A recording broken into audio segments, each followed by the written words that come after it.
Hello student, last class में हमने बात की थी कि जो हमारे ट्रिग्नोमेट्रिक फंक्शंस हैं वो अपने रिस्पेक्टिव डोमेन और रेंज में ऑन टू फंक्शन तो थे बट वन वन फंक्शन नहीं थे। ठीक है, तो आज की क्लास में हम यही बात करने वाले हैं कि कैसे उन ट्रिग्नोमेट्रिक फंक्शंस को हम वन वन फंक्शन बना सकते हैं।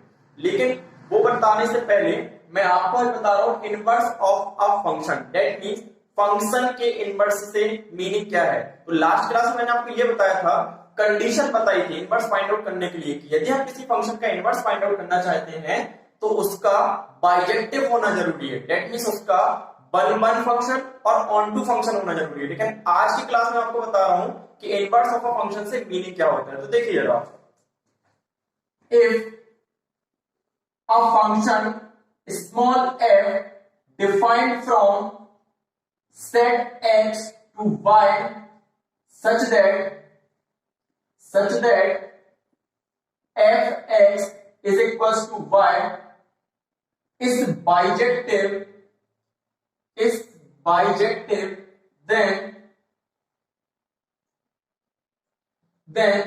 there exists another function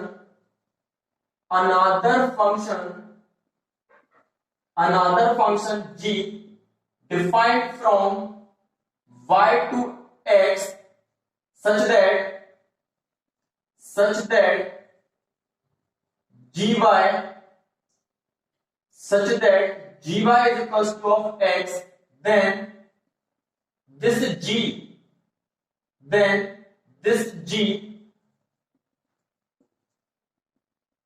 is called inverse of f or inverse of function f, inverse of function f। ठीक है बेटा, ये मैंने आपको डेफिनेशन लिखकर दे दी। अब इसमें आपको बहुत सारी बातें मुझे बतानी है। देखिए जरा क्या, तो पहले मैं इन सब जिसमें लिखा हुआ है ना उसको आपको बाद में समझाता हूं, पहले इसमें जो जो यूज किया है उस सब का मीनिंग आपको बता दूं। बेटा, जब भी हम फंक्शन को रिप्रेजेंट करते हैं, ठीक है, जैसे हमने 11th क्लास में पढ़ा था सेट, तो सेट में आप पूरे सेट को रिप्रेजेंट किससे कर देते? ए से। किससे रिप्रेजेंट कर देते? ए से, बी से, मतलब कोई भी कैपिटल लेटर से। क्लियर है? ऐसे ही यहां पे भी हम फंक्शन को रिप्रेजेंट करने के लिए क्या करेंगे? किसी एक स्मॉल लेटर का रिप्रेजेंटेशन लेंगे हम। ठीक है, कोई भी स्मॉल लेटर हो सकता है आपका, A B C D up to Z, कोई भी लेटर हो सकता है। बट मैथमेटिक्स में हम जो यूज करते हैं मेनली वो किसका करते हैं? एफ और जी, स्मॉल एफ और स्मॉल जी। तो यदि आप कभी भी ऐसे स्मॉल एफ लिख देते हो तो ये सेल्फ अंडरस्टूड रहेगा कि ये क्या बेटा? एक फंक्शन है। ठीक है, तो देखिए, इफ अ फंक्शन, तो आपने फंक्शन को किससे रिप्रेजेंट कर दिया? Small F.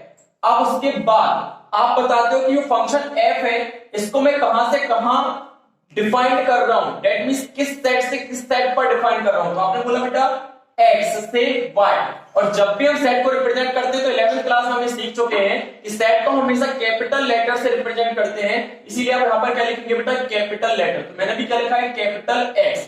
यहां पे भी क्या लिखोगे आप? कैपिटल y, क्योंकि ये भी क्या है? सेट। तो अभी इसका मीनिंग क्या होगा कि यदि हमारे पास कोई एक फंक्शन है जो स्मॉल f है, जिसको डिफाइन किया है हमने सेट a से सेट b के लिए, ठीक है, सेट a से सेट b के लिए।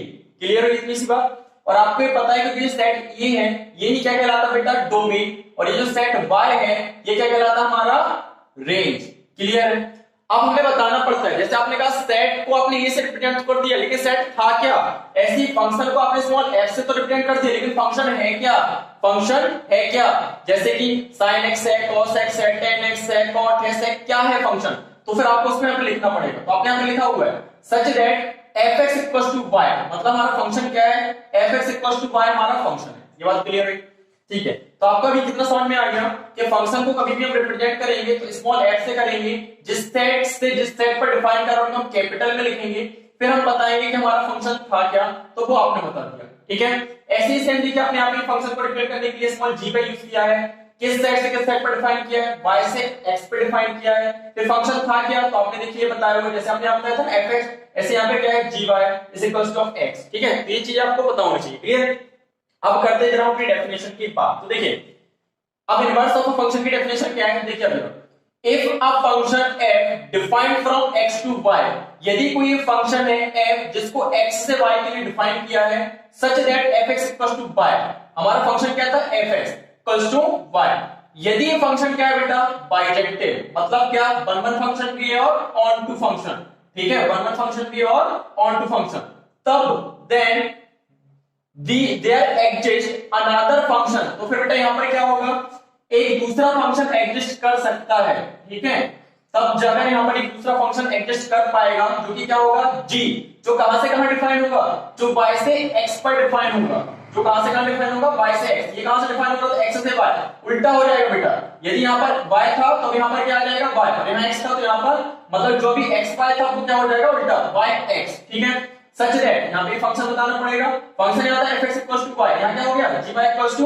x, तो बेटा जो ये g रहेगा, ये g ही कहलाएगा f का इनवर्स, ये g क्या कहलाएगा बेटा f का इनवर्स, तो आपने देखा होगा then this g is called f inverse, आप इसको ऐसे भी लिख सकते हो f इनवर्स, और आप इसको बोल सकते हो इनवर्स ऑफ फंक्शन f, तो आई थिंक आपको समझ में आ गया होगा फंक्शन का इनवर्स का मीनिंग क्या है। तो देखिए जरा, आपने बोला था हमारे पास कोई फंक्शन है f जो कि डिफाइन हो रहा है x से y के लिए, सच दैट हमारे फंक्शन क्या है बेटा fx equals to y, that आपने इस फंक्शन को क्या किया है डिफाइन किया, क्या किया आपने डिफाइन, तो आपने यहां पे डिफाइन कर दिया कि फंक्शन हमारा fx इक्वल्स टू y है, यदि ये फंक्शन बाइजेक्टिव है, यदि ये फंक्शन बाइजेक्टिव है, यदि बाइजेक्टिव नहीं है तो कोई बात नहीं है, लेकिन यदि बाइजेक्टिव है तो फिर वहां पर एक और फंक्शन एग्जिस्ट करेगा जो कि क्या होगा y, जिसको हम डिफाइन करेंगे कहां से कहां, उसको x से y के लिए किया था, इसको करेंगे y से x के लिए, फिर यहां पर भी एक फंक्शन होगा, तो ये फंक्शन g जो है वो था क्या, वो था gy इक्वल्स टू x, तो बेटा ये जो g है ना इसको हम f इनवर्स भी लिख सकते हैं, और ये भी बोल सकते हैं कि ये जो g है यही हमारे f फंक्शन का क्या है इनवर्स, तो आपको आई थिंक ये बात क्या हो गई होगी क्लियर हो गई होगी, ठीक है। इसी को मैं जरा एक एग्जांपल लेकर आपको समझाता हूं, मैं साइन का एग्जांपल ले लेता हूं, फिर आपको मैं इसको समझाने की कोशिश करता हूं, तो देखिए जरा, मैं इसी को रफ कर रहा हूं क्योंकि ये सारी बातें मुझे समझानी है, तो देखिए जरा बिल्कुल सेम मैं आपको इससे लिंक करके बता दूंगा, देखिए हाँ एक और चीज याद रखिए आप कि जो फंक्शन रहता है ये जो आप देखते हो हमेशा ये डोमेन होती है, और ये क्या होती है बेटा इसकी रेंज, और जब आप इसका इनवर्स निकालते हो तो उल्टा हो जाता है, मतलब जो इसकी डोमेन थी वो इनवर्स की क्या बन जाएगी बेटा रेंज बन जाएगी, वो क्या बन जाएगी रेंज, और इसकी जो रेंज थी वो इनवर्स की क्या बन जाएगी डोमेन, इन बातों को जरा याद रखिए, क्लियर है। चलिए तो मैं आपको इससे एग्जांपल लेकर समझाता हूं तो आपको और ज्यादा क्लियर हो जाएगा कि जो मैं आपसे यहाँ पे f और fx की बात कर रहा हूं वो एक्चुअली में क्या है, देखिए जरा एग्जांपल,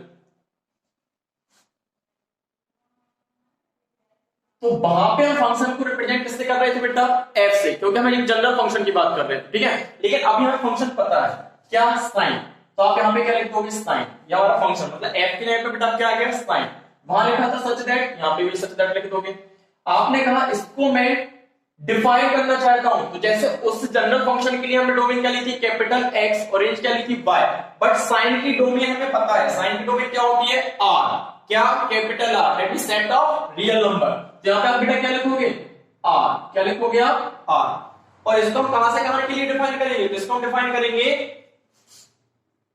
इसकी रेंज जो कि क्या है -1 टू +1, समझ में आई ना बात, ऐसे ही वहां पे भी मैंने आपको एक जनरल फंक्शन लिख कर दिया था, ठीक है, कि r से r, ठीक है, तो अब हम बात करते हैं क्या, तो ये जो बात है, लेकिन हम एक पढ़ चुके हैं कि इस रेंज और इस डोमेन में हमारा ये साइन फंक्शन क्या नहीं हो रहा था, हमारा साइन फंक्शन 1 1 नहीं हो रहा था, तो हमें इसको क्या बनाना पड़ेगा 1 1, तो आज मैं आपको बताऊंगा कि इसको 1 1 बनाते कैसे, ठीक है, लेकिन जो हम एग्जांपल आपको इनवर्स का दे रहे थे पहले मैं वो कंप्लीट कर दूं, उसके बाद हम यहां पर आएंगे, तो देखिए जरा, तो जो फॉर्मेट मैंने वो लिखा था उसी से कोरिलेट करके आपको बता रहा हूं कि सपोज करो हमारे पास एक फंक्शन है जो कि क्या है बेटा साइन, जिसको भी हम डिफाइन कहां से कहां कर रहे हैं x से y के लिए डिफाइन कर रहे हैं, सच दैट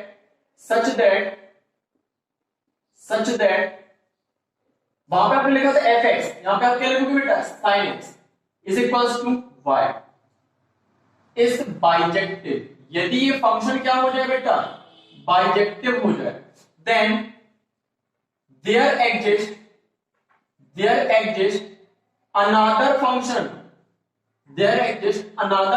यहां पे क्या करेगा दूसरा फंक्शन एग्जिस्ट करेगा, तो वहां पर हमारे पास क्या था बेटा g, दूसरा फंक्शन आया था ना, यहां पे भी हो जाएगा sin inverse x, sin inverse there exists another function, एक मिनट एक और चीज बता दो, और ये जो फंक्शन रहेगा वो कहां से कहां तक रहेगा, तो देयर एग्जिस्ट अनदर फंक्शन, और फंक्शन क्या होगा बेटा, साइन इनवर्स, और ये एग्जिस्ट कहां से कहां करेगा, ये करेगा बाय 2x, ये कहां से कहां करेगा, बाय 2x, सच दैट, यहां पर भी सेम कंडीशन आएगी, such that sine inverse y is equals to of x, sin inverse y is equals to of x, sin inverse y is equals to of x। देखिए बेटा same चीज हो गई या नहीं हो गई, ठीक है, हो गई कि नहीं, वहां पर आपने लिखा था f, यहां पर क्या आ गया, फंक्शन की जगह sin, कहां से कहां डिफाइन किया था, x से y, यहां पे भी कहां से कहां, x से y, फिर आपने डिस्क्राइब किया था तो आपने यहां पे भी डिस्क्राइब कर दिया कि sin x इक्वल टू क्या है y, फिर आपने कहा यदि ये बाइजेक्टिव होगा तो फिर यहां पर एक और फंक्शन आएगा, और वो फंक्शन क्या होगा, sin इनवर्स। ऐसे ही सेम यदि हम cos की बात करें तो वहां क्या हो जाएगा, cos इनवर्स। क्लियर हो गई आपको बात, तो बेटा ये मतलब होता है इनवर्स का, इस तरीके से हम इनवर्स को लिखते हैं, ठीक है। अब हमें करना क्या है, अब हमें करना ये है कि यदि इसका इनवर्स एग्जिस्ट कर रहा है तो कहां से कहां तक के लिए कर रहा है, दैट मींस अब हमें ये y और x कैलकुलेट करनी है, जो ये y है वो क्या है और ये x है वो क्या है, तो ये क्या है हमारी, ये हमारी हो गई है बेटा डोमेन, और वो हमारी क्या हो गई है, रेंज, ठीक है, तो ये हमारी क्या हो गई है, डोमेन, और ये क्या हो गई हमारी रेंज, दैट मींस ये हमारी हो जाएगी इनवर्स फंक्शन के लिए डोमेन, और ये इनवर्स फंक्शन के लिए बेटा क्या हो जाएगी, रेंज। तो आज हम ये बात करने वाले हैं कि यदि इनवर्स एग्जिस्ट कर रहा है तो किस डोमेन और किस रेंज में कर रहा है। क्लियर होगी आपको बात, इनवर्स का मीनिंग आपको सामने आ गया होगा कि इनवर्स का मीनिंग क्या है, ठीक है। चलते हैं आगे, इसको मैं रफ करता हूं और देखते हैं। तो हम बात कर रहे हैं क्या, how to make trigonometric function invertible और bijective, that is one one function and onto function. आज की क्लास में बात ये कर रहे हैं कि कैसे हम किसी ट्रिग्नोमेट्रिक फंक्शन को इन्वर्टिबल या बाइजेक्टिव बना सकते हैं। क्लियर है, और इन्वर्टिबल बाइजेक्टिव बनाने का मतलब क्या है, उसको कैसे वन वन फंक्शन और ऑन टू फंक्शन बना सकते हैं। तो ऑन टू फंक्शन तो ऑलरेडी था, आज की क्लास में केवल बात क्या करनी है, वन वन फंक्शन। तो देखिए जरा, आपको मैं लास्ट क्लास में पढ़ा चुका था कि जो ट्रिग्नोमेट्रिक फंक्शन है, कौन से, साइन, कॉस, टेन, कॉट, सेक, कोसेक, उनके ये क्या है बेटा, डोमेन, और ये उनकी क्या है बेटा, रेंज, ठीक है। देखते हैं, और ये मैंने उसके ग्राफ्स आपको बना के रखे हैं आपको समझाने के लिए। क्लियर है, और फिर हम बात क्या करेंगे, तो लास्ट क्लास में मैंने आपसे ये बात भी बोली थी कि यदि हम इन फंक्शंस को क्या बनाना चाहते हैं, वन वन फंक्शन, तो जो इनकी डोमेन होती है और रेंज होती है उसको हमें क्या करना पड़ता है बेटा, रेस्ट्रिक्ट करना पड़ता है। मतलब ये पूरा स्पैन, पूरा इंटरवल ना लेकर हम इसमें से कुछ एक सिलेक्टेड इंटरवल, एक सिलेक्टेड स्पैन लेंगे जिसमें हमारा फंक्शन जो है वो वन वन और ऑन टू दोनों हो जाएगा, और उसी स्पैन और उसी इंटरवल के लिए हम पढ़ेंगे अपनी इनवर्स ट्रिग्नोमेट्रिक फंक्शन।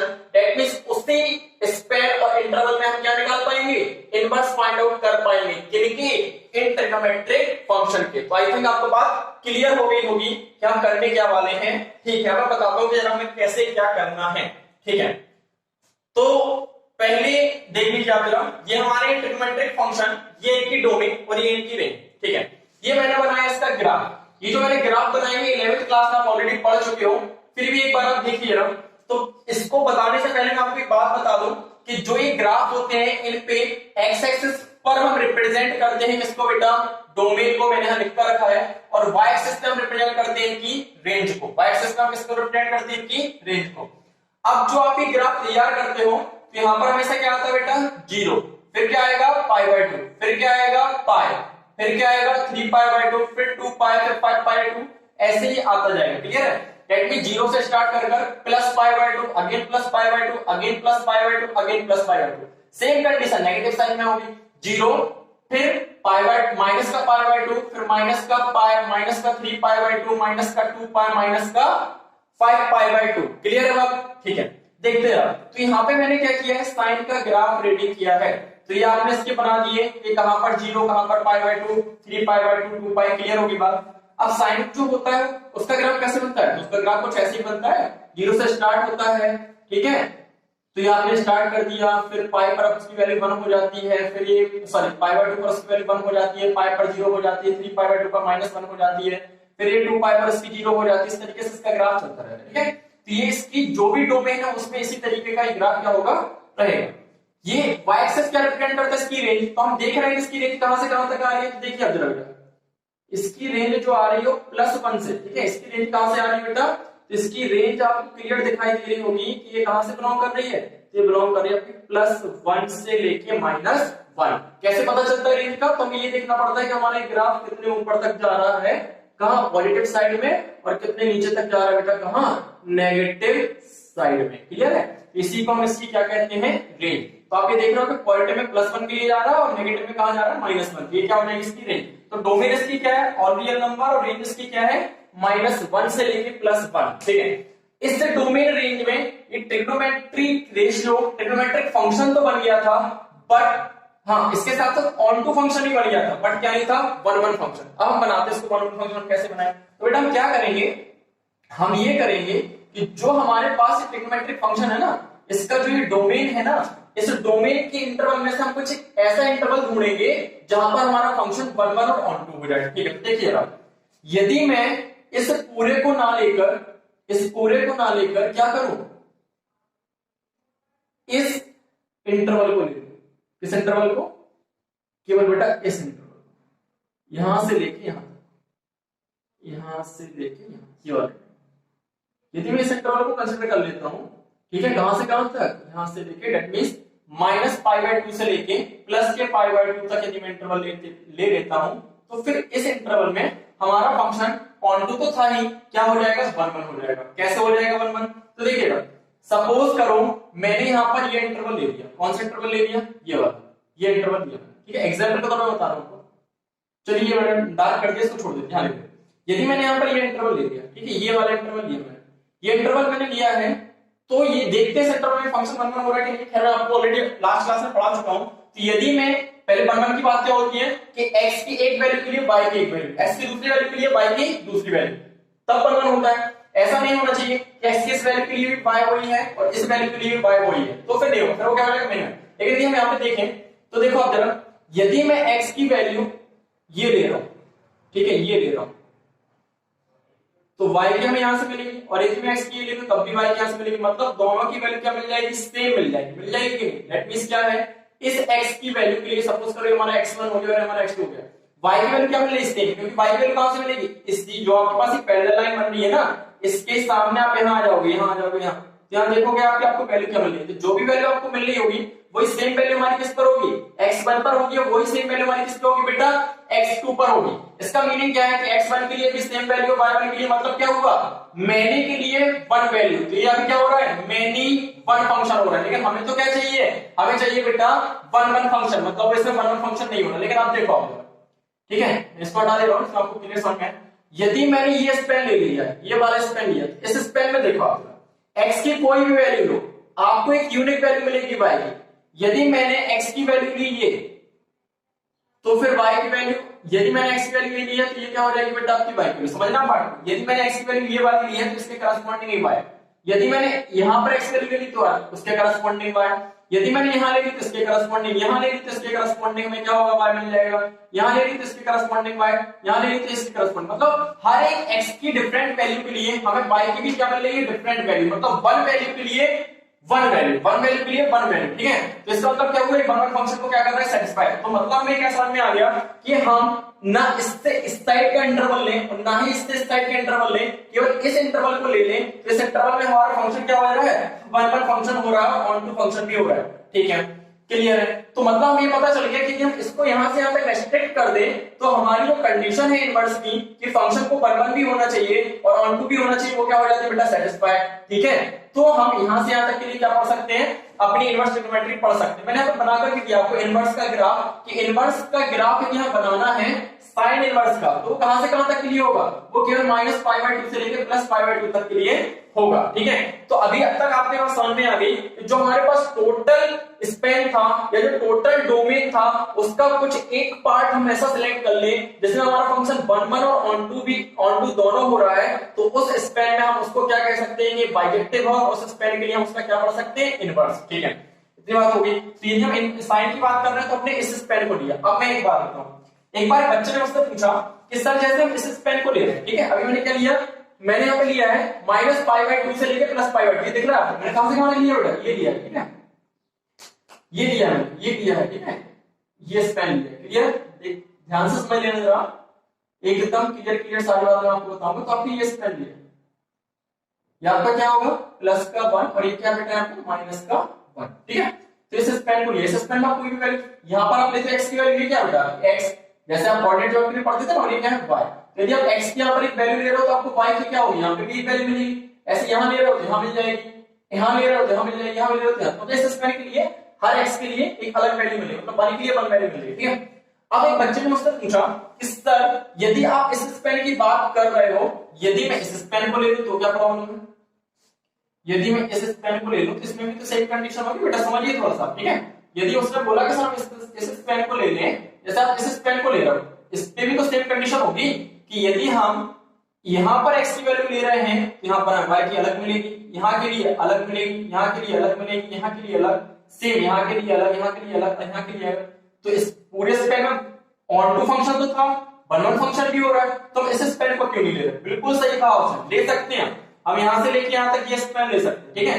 हम यहां से लेके यहां तक ये स्पैन ले सकते हैं, कुछ उसने गलत नहीं कहा, एकदम सही कही उसने बात, ठीक है। और यहां से हम चाहें तो यहां से लेके हम चाहें तो इस स्पैन को भी ले सकते हैं, ठीक है। ये अभी अपने लिया था ये वाला, कौन सा, ये वाला स्पैन, यहां से लेके यहां तक, यदि हम चाहें तो यहां से लेके यहां तक वाला भी ले सकते हैं, दैट मींस ये वाला स्पैन, ठीक है। और यहां से लेके, मतलब अभी मैं यहां से लेके यहां तक की बात कर रहा हूं, ये आपका 3/2 से नीचे आएगा, ठीक है। एकदम मैं क्लियर दिखा रहा हूं आपको, ये वाला, ठीक, मतलब यहां से लेके यहां तक की बात कर रहा हूं, यहां से लेके आप यहां तक भी ले सकते हो, ठीक है, कोई सा भी स्पैन ले सकते हो, ठीक है। तब में हमारा फंक्शन 1 1 और 1 2 रहेगा, कोई इसमें डाउट नहीं है, एकदम सही पूछा बंदे ने। लेकिन बेटा जब हमारे ये इनवर्स ट्रिग्नोमेट्री, मतलब वो बिल्कुल सही कह रहा है, ये केस भी हो सकता है, ये केस भी हो सकता है, ये केस भी, बिल्कुल सारे, मतलब ये भी, इसमें भी आप इनवर्स कह सकते हो, इसमें भी आप कह सकते हो इनवर्स, इसमें भी आप इनवर्स कह सकते हो, इसमें भी आप इनवर्स कह सकते हो, कोई प्रॉब्लम नहीं है। लेकिन बेटा जब इनवर्स ट्रिग्नोमेट्री को डेवलप किया गया तो उनने बोला कि हम केवल इस ही रेंज को लेंगे, इसीलिए हम क्या कर रहे हैं, इस रेंज को ही लेकर चल रहे हैं, उनकी बात को फॉलो कर ही चल रहे हैं। इसीलिए जो हम बात करते थे कि हम ये भी ले सकते हैं, ये भी ले सकते हैं, जी नहीं, हम केवल इसी को ही लेंगे। ऐसा किसने कहा? जब इनवर्स ट्रिग्नोमेट्री डेवलप की गई तो उन्हीं लोगों ने कहा जिसने इसको डेवलप किया कि हम केवल एक प्रिंसिपल रेंज लेकर चलेंगे। इसीलिए जो ये रेंज की बात हो रही थी उस रेंज को इनवर्स ट्रिग्नोमेट्री के केस में क्या नाम दे दिया गया बेटा? Principal range. क्या नाम दे दिया गया? Principal range. मतलब ट्रिग्नोमेट्रिक फंक्शन में हम जो पढ़ते थे वो रेंज थी, लेकिन जब हमने इन ट्रिग्नोमेट्रिक फंक्शन को बाइजेक्टिव बनाया, वन वन फंक्शन बनाया, तो हमें डिफरेंट डिफरेंट ऐसे स्पैन मिल रहे थे जिसमें वन वन और ऑन टू हो सकता था। तो हमें ये इनवर्स ट्रिग्नोमेट्री डेवलप करने वालों ने कहा कि जी नहीं, जो हम कह रहे हैं आपको वो ही लेनी है। तो आपने कौन सा स्पैन ले लिया? -π/2 से +π/2। इसीलिए इन्होंने इसमें क्या कर दिया? अपना एक प्रिंसिपल बता दिया, इसीलिए उसका नाम क्या हो गया? Principal range. तो इनवर्स ट्रिग्नोमेट्री के केस में आप रेंज ना पढ़कर क्या पढ़ेंगे बेटा? Principal range. क्या पढ़ेंगे आप? Principal range. तो आपको ये बात क्लियर हो गई होगी कि कैसे हम ट्रिग्नोमेट्रिक फंक्शन को क्या बना सकते हैं? इनवर्टिबल बना सकते हैं और बाइजेक्टिव बना सकते हैं। तो समझ में आ गई आपको बात कि हम इसमें से एक ऐसा स्पैन ढूंढना है जिसमें हमारा फंक्शन 1 1 और 1 2 हो। कोई सा एक पार्ट आप ले सकते हो, ठीक है। अब बात करते हो बेटा कॉस की। तो कॉस के लिए हाँ एक और चीज, ये देखिए आप जरा ध्यान से, तो मैंने इसको क्या बना दिया था? इस स्पैन के लिए मैंने इसको बना दिया 1 1 फंक्शन। क्या बना दिया बेटा? 1 1 फंक्शन बना दिया, ठीक है। और ये 1 1 फंक्शन बन गया तो मैंने इसकी क्या लिख दी? जब ये 1 1 बन गया ये क्या हो गया? इनवर्टिबल हो गया। इनवर्टिबल हो गया तो हम इसमें इनवर्स में पढ़ सकते हैं। तो यहाँ पे मैंने लिखी हुई है क्या? यहाँ पे मैंने लिखी हुई है domain and range, domain and range of inverse trigonometric functions, inverse trigonometric functions, domain and range of inverse trigonometric functions. तो ये मैंने आपको यहां पर लिख कर दी, ठीक है। तो आप अभी क्लियर समझ गए होंगे कि कैसे हमें किसी ट्रिग्नोमेट्रिक फंक्शन को बनाना है, क्या? इनवर्स ट्रिग्नोमेट्रिक फंक्शन इनवर्टिबल बनाना है, ठीक है। मैं यहां पर लिख दे रहा हूं domain and range, domain and range of trigonometric function की जगह पे क्या हो गया बेटा? ट्रिग्नोमेट्रिक फंक्शंस की डोमेन रेंज तो आप 11th क्लास में ही पढ़ चुके हो। ये क्या हो गए? Inverse trigonometric functions. क्या हो गया बेटा? Inverse trigonometric functions. ये क्या हो गए हमारे? इनवर्स ट्रिग्नोमेट्रिक फंक्शन, ठीक है। देखते हैं ये हो गए हैं बेटा आपके इनवर्स ट्रिग्नोमेट्रिक फंक्शंस की क्या? रेंज और डोमेन, ठीक है। ठीक है, तो आप समझ गए होंगे कि कैसे क्या करना है। सेम कंडीशन आप इसके साथ देखिए, कॉस कॉस का ये रहा ग्राफ, और इस ग्राफ में जो हमारा ये डोमेन है वो रियल नंबर है, और जो रेंज है वो क्या है -1 to +1। तो इस पूरे के लिए हमारा फंक्शन ऑन टू तो था बट 1 1 नहीं था। इसमें से भी मैंने क्या निकाल लिया है, इसमें से ही मैंने एक ऐसा इंटरवल निकाला, एक ऐसी स्पैन निकाली है जिसमें हमारा फंक्शन 1 1 और ऑन टू हो सकता है। इसमें जो हमारा फंक्शन 1 1 और ऑन टू होता है बेटा, वो होता है कहां से कहां के लिए, तो वो होता है बेटा हमारे 0 से पाई के लिए। मतलब इस स्पैन में हमारा फंक्शन जो रहेगा वो क्या रहेगा, 1 1 और ऑन टू रहेगा, जिसका भी मैंने यहाँ पे बना दिया। अब मैं इसको ज्यादा बिगाड़ नहीं रहा हूं जिसमें आपके लिए इसको बना पाऊं, ठीक है। तो ये मैंने इसको बना कर दिया है, बोर्ड छोटा है इसलिए कंजेस्टेड है, थोड़ा सा ध्यान दीजिए, ठीक है। तो ये आपके पास इस स्पेन में या इस इंटरवल में हमारा फंक्शन जो रहेगा वो 1 1 और ऑन टू दोनों रहेगा, ठीक है। मतलब कहां से कहां तक के लिए 0 to पाई, मैंने यहाँ पे लिखा हुआ है, ठीक है, ये लिखा हुआ मैंने 0 to पाई। एक बात ध्यान रखना बेटा कि ट्रिग्नोमेट्रिक फंक्शन में जो रेंज होती है, इनवर्स ट्रिग्नोमेट्रिक फंक्शन वो डोमेन बन जाती है, और जो डोमेन होती है वो क्या बन जाती है, रेंज। तो देखो जरा, इसमें हमारे पास जो डोमेन थी वो ऑल रियल नंबर थी, लेकिन ऑल रियल नंबर के लिए हमारा फंक्शन क्या नहीं हो रहा था, बाइजेक्टिव नहीं हो रहा था। तो इस ऑल रियल नंबर में से हमने केवल कौन सी निकाल ली बेटा, -π/2 से लेकर +π/2। तो हम इस पूरे को नहीं लेकर केवल किसको ले रहे हैं, -π/2 से +π/2। ये था कि डोमेन, और डोमेन था तो ये क्या बन जाएगा, रेंज। इसलिए क्या आ गया, -π/2 से +π/2 आपकी रेंज आ गई।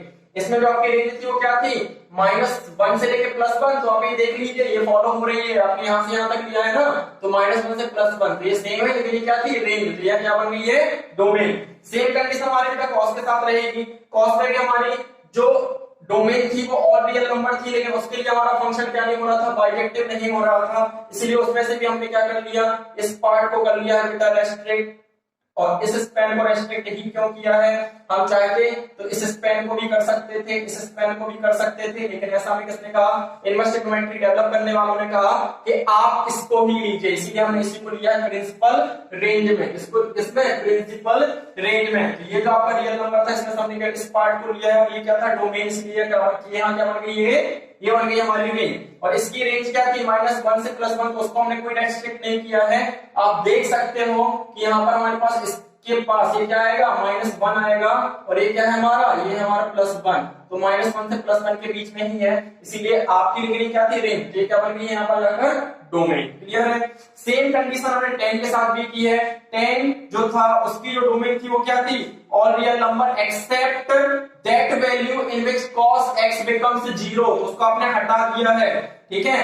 तो आपने इस डोमेन के लिए हमारा फंक्शन ऑन टू तो था बट 1 1 नहीं था, तो हमें इसमें से भी देखना पड़ेगा कि हमारा फंक्शन 1 1 कहां हो रहा है। तो बेटा हमारा फंक्शन यहाँ पे 1 1 जो हो रहा था वो हो रहा था -π/2 से +π/2, लेकिन हमें इसमें -1π/2 को टच नहीं करना है और π/2 को भी टच नहीं करना है। दैट मींस मेरे कहने का सेंस ये है कि हमारा एक फंक्शन जो है वो इस पूरे डोमेन के लिए क्या था, ऑन टू तो था बट 1 1 नहीं था, तो हमने इसको बनाया 1 1। तो 1 1 बनाने के लिए हमने कौन सा स्पेन लिया है, तो हमने स्पेन लिया है ये वाला, ये दिख रहा है आपको, ये वाला स्पेन हमने यहाँ पे लिया है, ये वाला स्पेन लिया है, ठीक है, ये वाला स्पेन लिया। इसका ग्राफ मैंने यहाँ पे बना के रखा है। तो -π/2 से +π/2 हमने स्पेन लिया, और इस स्पेन में हमारा फंक्शन जो है वो 1 1 भी होगा, ऑन टू भी होगा। दैट मींस बाइजेक्टिव होगा, इन्वर्टिबल होगा, और हम इस स्पेन या इंटरवल के लिए ही अपने फंक्शन के इनवर्स कैलकुलेट कर सकते हैं। क्लियर है बात आपको। लेकिन एक चीज याद रखना कि जो ग्राफ है इसने आपके -π/2 को टच नहीं किया है, मतलब जो ये मैंने लाइन बनाई है -π/2 उसको टच नहीं किया है, और इस +π/2 की लाइन को भी टच नहीं किया है। दैट मींस हम जब इसकी रेंज लिखेंगे, क्यों, क्योंकि बेटा इसकी जो डोमेन है वो इनवर्स में क्या बन जाएगी, रेंज। तो रेंज जब लिखेंगे तो हम -π/2 को भी इंक्लूड नहीं करेंगे और +π/2 को भी इंक्लूड नहीं करेंगे। दैट मींस हम इसकी जो रेंज लिखने वाले हैं वो किस में लिखने वाले हैं, ओपन इंटरवल में लिखने वाले हैं, क्योंकि जब इंक्लूड कर दे तो लगाते हैं क्लोज्ड, लेकिन यहाँ पर हम क्या कर रहे हैं, एक्सक्लूड। दैट मींस हम क्या लगाएंगे, ओपन इंटरवल। तो देखिए जरा, ये डोमेन थी, रेंज यहाँ पहुंच जाएगी 10 की, तो 10 की रेंज आपको दिख रही होगी यहाँ पे सामने, ये रही आपकी 10 इनवर्स की रेंज, ठीक है। ये क्या हो गई आपकी 10 इनवर्स की रेंज, ध्यान से देखिए जरा, ये हो गई है आपकी 10 इनवर्स की रेंज। तो क्या है, ओपन इंटरवल -π/2 से लेके +π/2। क्लियर हो गई होगी बात। फिर चलते हैं कॉट पर। तो कॉट में हमने बोला था सारे रियल नंबर ले लीजिए, केवल वो वैल्यूज मत लीजिए जिनमें नीचे साइन आता है, तो वो क्या हो जाए, 0। साइन 0 कब होता है, जबकि x इक्वल टू क्या हो, n पाई, जहां n की वैल्यू किससे बिलोंग करती है, इंटीजर्स से, ठीक है। तो इसमें से भी हमें ये देखना पड़ेगा कि इस पूरे इंटरवल, मतलब इस इंटरवल में हमारा जो tan इनवर्स है वो कहां पर 1 1 और ऑन टू हो रहा है, दैट मींस हमें क्या देखना पड़ेगा, सॉरी tan बोल दिया, cot की बात कर रहे हैं, ठीक है। तो मैं बात आपसे ये कर रहा हूं कि cot की तो हमें ये डोमेन दी गई है, इस डोमेन में हमें ये देखना पड़ेगा कि हमारा फंक्शन जो है कौन सा cot x वो किस इंटरवल के लिए, स्पेन के लिए 1 1 और ऑन टू दोनों कंडीशन को सेटिस्फाई कर रहा है। तो ये मैंने देखा कि कहां से कहां तक के लिए कर रहा है, 0 से पाई के लिए कर रहा है, 0 से पाई। मतलब हमने कौन सा इंटरवल लिया है बेटा, मैंने ये वाला इंटरवल लिया है। कौन सा इंटरवल लिया है, इस वाले इंटरवल को मैंने यहाँ पे लिया है। लेकिन ध्यान रखिए इसने आपकी 0 वाली लाइन को भी टच नहीं किया है और इसने पाई वाली लाइन को भी टच नहीं किया है। तो इसकी डोमेन की वहां क्या बनेगी, रेंज। तो कहां से कहां तक होगी इसकी रेंज, इसकी रेंज में 0 को टच नहीं करना है और पाई को टच नहीं करना है, लेकिन उसके बीच में रहना है। तो open interval 0 to pi. Clear होगी बात। तो यहाँ पे लिखा होगा आपको ओपन इंटरवल 0 टू पाई। देखिए जरा कॉट जो है ना उसकी आपने क्या लिखी है, ये डोमेन थी, तो वहां क्या बनेगी, रेंज। ठीक है, क्योंकि साइन में इनवर्स में क्या होता है ये बताया मैंने कि जो इसकी डोमेन रहती है वो इनवर्स की क्या बन जाती है, रेंज, और जो इसकी रेंज रहती है इनवर्स की क्या बन जाती है बेटा, डोमेन। ये क्या थी, डोमेन। तो यहाँ पर जाकर क्या बन गई, ये बन गई आपकी रेंज। देख लीजिए कॉट की रेंज कहां से कहां तक है। तो आपने भी बोला था हमने कहां से कहां दिया है, 0 से पाई, लेकिन 0 पाई दोनों को इंक्लूड नहीं करना है, इसलिए यहाँ पे क्या लगा हुआ है, ओपन इंटरवल। इसकी जो रेंज थी वो क्या थी, ऑल रियल नंबर। तो यहाँ पर भी देखो, यहाँ पर मैंने कोई लिमिट नहीं लिखी है, ना -1 लिखा हुआ है ना +1 लिखा, यहाँ -1 +1 कुछ लिखा नहीं लिखा। इसका मीनिंग क्या है कि ग्राफ कहीं तक भी जा सकता है, इंफिनिटी तक जा सकता है। दैट मींस -इंफिनिटी से +इंफिनिटी और -इंफिनिटी से +इंफिनिटी तक की जो वैल्यूज होती है उनको हम क्या कहते हैं, ऑल रियल नंबर। और ये है क्या, रेंज। तो वहां जाकर क्या बन जाएगी, डोमेन। इसीलिए हमारी cot इनवर्स x, ये cot x था ना, तो इसका क्या बनेगा, cot इनवर्स x। तो cot इनवर्स x की डोमेन आप देखिए जरा क्या बन गई होगी, तो cot इनवर्स x की डोमेन बन गई होगी ऑल रियल नंबर्स। है ना बेटा सिंपल, बस समझते चलिए आप। ठीक है, अब बात करते हैं sec की। तो sec 1 ने बोला ऑल रियल नंबर, केवल हमें किसको छोड़ना है, ऑन वैल्यूज को छोड़ना है, क्योंकि sec इक्वल टू क्या होता है बेटा, 1/cos। दैट मींस हम ऑन वैल्यूज को छोड़ना है, इसमें cos क्या होगा, 0, तो इनको हमें छोड़ देना है। अब इस डोमेन में हम देखेंगे कि वो कौन सा इंटरवल है, वो कौन सा स्पेन है जिसमें हमारा फंक्शन क्या हो रहा है, 1 1 और ऑन टू। ठीक है, तो वो ढूंढना है। तो देखिए जरा सेक का ग्राफ मैंने ये बना के रखा है। ठीक है, तो आप यहाँ पर ये देखिए कि सेक 1 ने पहले ही बोल दिया है कि इसकी जो रेंज रहेगी वो कहां से कहां रहेगी, ऑल रियल नंबर। केवल किनको छोड़ देना है, -1 से +1 के बीच में जो वैल्यू आ रही है उनको छोड़ना है। ओपन इंटरवल लगाया तो -1 और +1 को नहीं छोड़ोगे आप केवल किनको छोड़ोगे, इनके बीच में आने वाली वैल्यूज को छोड़ोगे। जैसे -1 और +1 के बीच में क्या आता है, 0, तो उसको आप क्या करोगे, छोड़ोगे। ठीक है, तो देखिए जो आपकी रेंज रहती है उसको हम कहां रिप्रेजेंट करते हैं, y एक्सिस पे। तो ये देखो ये रही इसकी y एक्सिस, ये रही इसकी y एक्सिस, दिख रही है ना बेटा आपको, ये रही इसकी y एक्सिस। ठीक है, तो ये आपकी एक बार ध्यान से देखिए, ये थी इसकी x एक्सिस, ये इसकी क्या है बेटा, y एक्सिस, ये इसकी क्या है, x एक्सिस, ये इसकी y एक्सिस। ये इसका बेटा क्या है, ये रहा इसका 0, फिर π/2, फिर पाई, फिर 3π/2, ये 2π, -π/2 -π। बहुत सिंपल इनको बनाना, बस एक बार समझना है अपने। ठीक है, तो ये देखिए मैंने क्या किया कि जो आपकी रेंज दैट मींस जो y थी, y पर मैंने यहाँ पर क्या लिया, +1, और यहाँ पर मैंने क्या लिया है, -1। ये बेटा आपका -1 है और ये क्या, +1। ध्यान से समझना, ये -1 और ये क्या बेटा, +1। उसने क्या बोला था कि इनके बीच की वैल्यू को इंक्लूड नहीं करना है, लेकिन -1 और +1 को तो इंक्लूड कर रहे थे। तो मैंने ये बनाया इसका ग्राफ, ये ग्राफ बनाया तो आपको दिख रहा होगा क्लियर, ये जो ग्राफ है बेटा ये +1 को टच कर रहा है। ये था ना +1, तो इसको टच कर रहा है, दैट मींस इसको इंक्लूड करना है, किसको, +1 को। यहाँ पर भी मैंने इसका जो ग्राफ बनाया है बेटा वो -1 को भी टच कर रहा है, दैट मींस हमें -1 को भी इसमें क्या करना है, इंक्लूड, इसमें रेंज में, लेकिन इनके बीच की वैल्यू को नहीं करना है क्योंकि इसमें क्या लगा हुआ है, ओपन इंटरवल। ये देखिए जरा मैंने इसकी ग्राफ को बनाया है, तो इसकी रेंज में आप कहां से कहां जा रहे हो, ये देखो ये यहाँ पे कोई लिमिट नहीं लिखी ना, ऊपर कोई लिमिट नहीं है ना, यहाँ पे स्टार्ट हुआ है, स्टार्टिंग मतलब इसकी इनिशियल पॉइंट की लिमिट है बट इसके फाइनल पॉइंट की कोई लिमिट नहीं है। तो ये कहीं तक भी जा सकता है, मतलब इंफिनिटी तक जा सकता है। इसीलिए मैंने इसकी रेंज क्या लिखी हुई है, ऑल रियल नंबर, सारे रियल नंबर। केवल छोड़ना किनको है, ये +1 से लेके -1 के बीच की जो वैल्यूज आ रही है इनको छोड़ना है, बाकी ये पूरे इंक्लूड होंगे और ये भी पूरे क्या होंगे, इंक्लूड। अब इसमें से भी हमें देखना है वो स्पेन जिसमें हमारा फंक्शन क्या हो जाए, 1 1 और ऑन टू। ये मैंने देखा है, तो देखो मैंने कौन सा लिया है, इस वाले फंक्शन के लिए। ठीक है, मतलब सॉरी फंक्शन बोल रहा हूं, इन्वर्ट, इस वाले इंटरवल के लिए हमारा फंक्शन जो है वो क्या है, हमारा फंक्शन 1 1 भी है और ऑन टू भी है।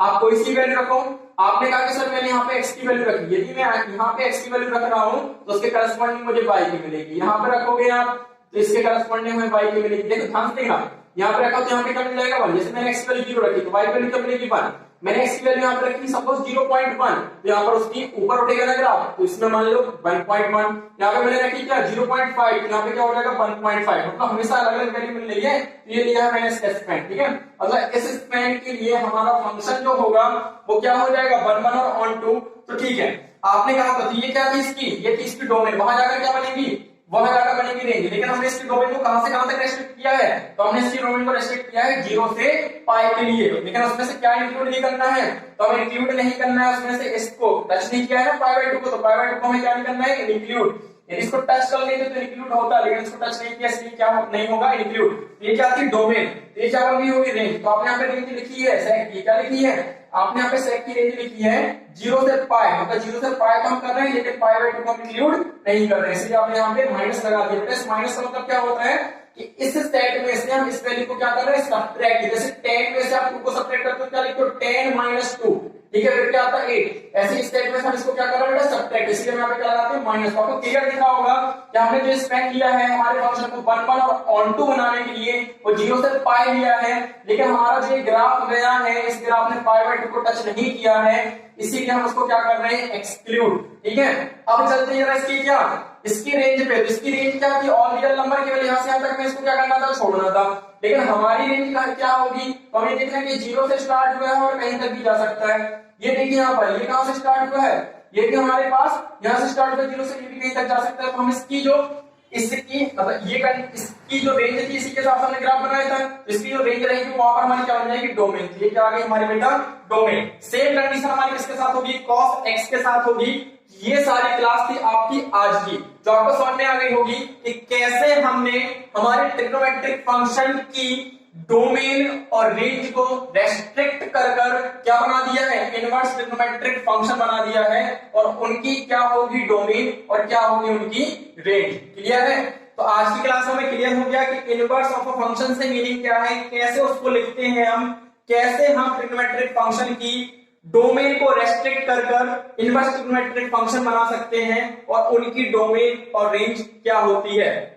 एक चीज याद रखिए आप, इसमें जो रेंज थी किसमें ट्रिग्नोमेट्रिक फंक्शन में उसको हम कहते थे रेंज, लेकिन हम बात कर रहे हैं इनवर्स ट्रिग्नोमेट्रिक फंक्शन की, तो वहां पर हम क्या कहेंगे बेटा प्रिंसिपल रेंज। तो ये है आज की आपकी क्लास। क्लियर है, फटाफट इस चीज को नोट कर लीजिए। ठीक है, फिर चलते हैं आगे।